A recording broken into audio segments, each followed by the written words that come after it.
میں بتاتا ہوں تم کتنے بڑے گنہگار ہو. تم نے کہا ہے نا کہ میں بہت بڑا گنہگار ہوں, تو اب تم نے اپنے آپ کو گنہگار پروف کرنا ہے. 90 لوگوں کے سامنے تم نے اپنے آپ کو گنہگار ثابت کرنا ہے.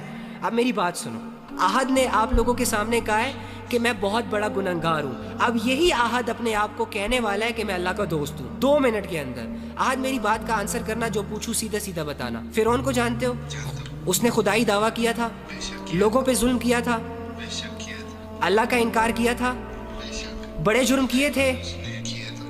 اوکے, اب مجھے ایک بات بتاؤ, یہ فرعون تمہارے پاس آ جائے ابھی اور تمہیں اس کا پتہ ہو کہ یہ ظالم ہے, یہ جابر ہے, اس نے لوگوں کی زندگیوں کو تنگ کیا ہوا ہے, اس نے خدائی دعویٰ کر رکھا ہے, لیکن آپ کے پاس آ جائے اور آپ سے کہے احد مجھے ریئلائز ہو گیا یار کہ میں بہت بڑا گنہگار ہوں, مجھے ریئلائز ہو گیا یار احد کہ میں نے خدائی دعویٰ کر کے اچھا نہیں کیا, مجھے یہ ریئلائز ہو گیا احد کہ میں اللہ کی نافرمانی میں بہت آگے نکل گیا ہوں. احد میں تیرے رب کو ماننے کے لیے تیار ہوں, مجھے بتاؤ کہ کیا تمہارا رب مجھے معاف کرے گا؟ لیکن اس کی زندگی بڑی غفلتوں میں اور گناہوں میں گزری ہے.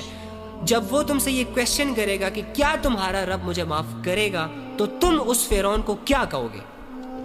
بے شک معاف کرنے والا ہے. پھر بتاؤ تم اس فرعون کو کیا کہو گے؟ بے شک معاف کرنے والا ہے اللہ. اچھا, یعنی احد کو اتنا بلیو ہے اللہ کی رحمت پر اور اللہ کی محبت پر کہ فرعون جیسا بندہ بھی اگر اللہ سے معافی مانگ لے تو اللہ اسے معاف کر دیتا, لیکن احد اپنے آپ کو بہت بڑا گنہگار سمجھ رہا ہے, اپنے رب کی رحمت سے مایوس ہو گیا. نہیں بھائی, میں ہر روز آپ کی ویڈیو دیکھتا ہوں, آپ کی ویڈیو دیکھ کے مجھے باقی چھوڑو, علی بھائی کو گولی مارو یار, تم کیوں پوائنٹ سے ہٹ رہے ہو؟ شیطان تمہیں ڈسٹریکٹ کر رہا ہے, تمہیں سمجھ نہیں آ رہی. میری بات سنو, تم مجھے بتاؤ کہ تمہیں اللہ کی بات کا یقین ہے نا؟ اگر اللہ تمہارے پاس آئے یا تمہیں آواز دے دے اور تم سے یہ کہے کہ ہمارے گناہ معاف ہے, تب یقین کرو گے کہ نہیں کرو گے؟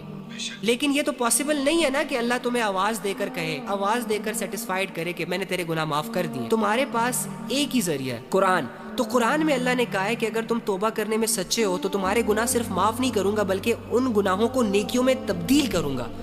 تو قرآن کس کی آواز ہے؟ قرآن کس کے الفاظ ہیں؟ اللہ کے ہی ہے نا.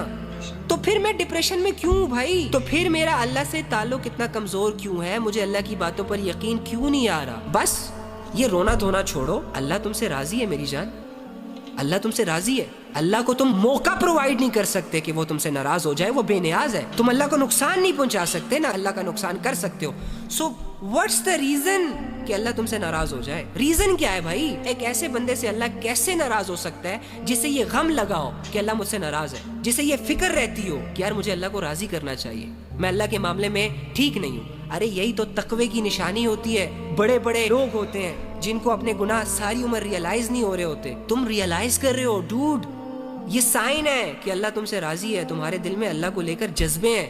کم آن, اپنی کنفیوژن سے نکلو, لوگوں کو بھی نکالو.